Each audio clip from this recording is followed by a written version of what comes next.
Hi friends, బాగున్నారా? నేనైతే బాగున్నాను. ఈరోజు మాది చిక్కుడుకాయ టమాటా కూర వండుతున్నాను. ఇంకో స్పెషల్ కూడా ఉంది. మాకు చుట్టాలు వచ్చారు, మా ఫ్రెండ్ అనమాట, ఖమ్మం నుంచి. ఇక ఆమె నేను కలిసి చిక్కుడుకాయలు గిల్లుతున్నాము. ఇక చికెను, మళ్ళీ చిక్కుడుకాయ టమాటా ఏమో నేను తింటాను, చికెన్ ఏమో వాళ్ళ కోసం, నేను చికెన్ తిన్నాను. దానికోసం కూరలు వండుతున్నాను.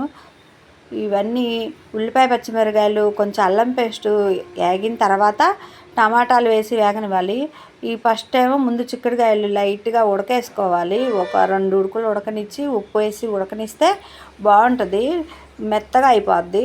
ఇక ఆ తర్వాత టమాటాలు మగ్గనిచ్చాక చిక్కుడుకాయలు వేయాలి, బాగుంటుంది అనమాట. లేకపోతే పచ్చి వాసన వస్తుంది. టమాటాలు కూడా ఇప్పుడు హైబ్రిడ్ కదండి, ఇవన్నీ నాటి కావు. దానివల్ల టమాటాలని కొంచెం మగ్గబెట్టాలి. కొంచెం కారం అన్నీ వేసేసి మగ్గబెడితే, ఉడికిన చిక్కుడుకాయలే కాబట్టి మళ్ళీ మెత్తగా అయిపోతాయి ఉడికిన తర్వాత అవి వేస్తే. అందుకని టమాటాలు బాగా మగ్గబెట్టిన తర్వాత చిక్కుడుకాయలు వేయాలి, బాగుంటుంది. కూర మాత్రం చాలా బాగా వచ్చింది. మళ్ళీ చికెన్ కూడా తీసుకొచ్చాం, ఇంక చుట్టాలు వచ్చారు కదా, చుట్టాల కోసం చికెను ఇక వేసేసాను. చిక్కుడుకాయలు ఒక ఉడకనిచ్చానన్నాను కదా, ఇక జల్లెడ బుట్టలో వేసుకొని ఫిల్టర్ చేశాక నీళ్ళన్నీ కారిపోయాక ఇక దీనిలో వేసేసి కారం వేసేసాం కదా ఫస్టే, ఇక మగ్గనివ్వాలి. కూర అయితే అదిరిపోయింది. ఈ చిక్కుడుకాయ టమాటా బాగుంటుందండి అసలు. చిక్కుడుకాయలు మొన్న పాలు పోసి ఉండే కదా, దాని మీద ఇదే నాకు ఇష్టం బాగా, అలాగా ట్రై చేశాను.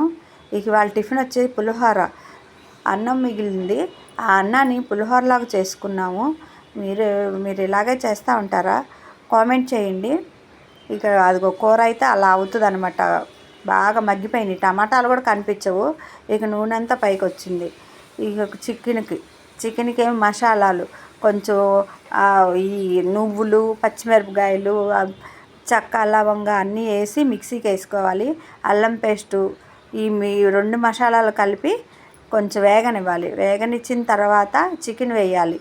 చికెన్ అది బాగా మగ్గాలి. మగ్గిపోయిన తర్వాత టమాటాలు వేసుకుంటే కూర కూడా చాలా బాగుంటుంది. గ్రేవీ కూడా చాలా బాగా వస్తుంది. ఇలాంటి మసాలా గ్రేవీ పట్టి వేసుకుంటే గ్రేవీగా ఉంటుంది, ముక్కకు కూడా పట్టేసిద్ది, బాగుంటుంది అన్నమాట ముక్క. ఇక ముక్కలు అన్నీ వేసేసాక ఉప్పు వేసేసి మగ్గనివ్వాలి. దాన్ని ఒక పావు గంట సేపు మగ్గనిచ్చాక టమాటాలు వేయాలి.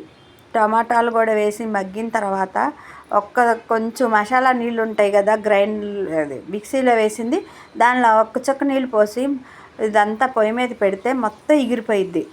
ఇలాగ గ్రేవీగా వస్తుంది. మొత్తం ఎగిరిపోయాక ముక్క కూడా మెత్తగా అయిపోయిద్ది, చాలా బాగుంటుంది. కారం, ఉప్పు అన్నీ సమపాళ్ళు వేస్తే అలా వస్తుంది కూర. చాలా టేస్ట్గా వచ్చిందంట. నేను తిన్నా కదా, మా అమ్మాయిలు మా చుట్టాలు తిన్నారు, బాగుంది.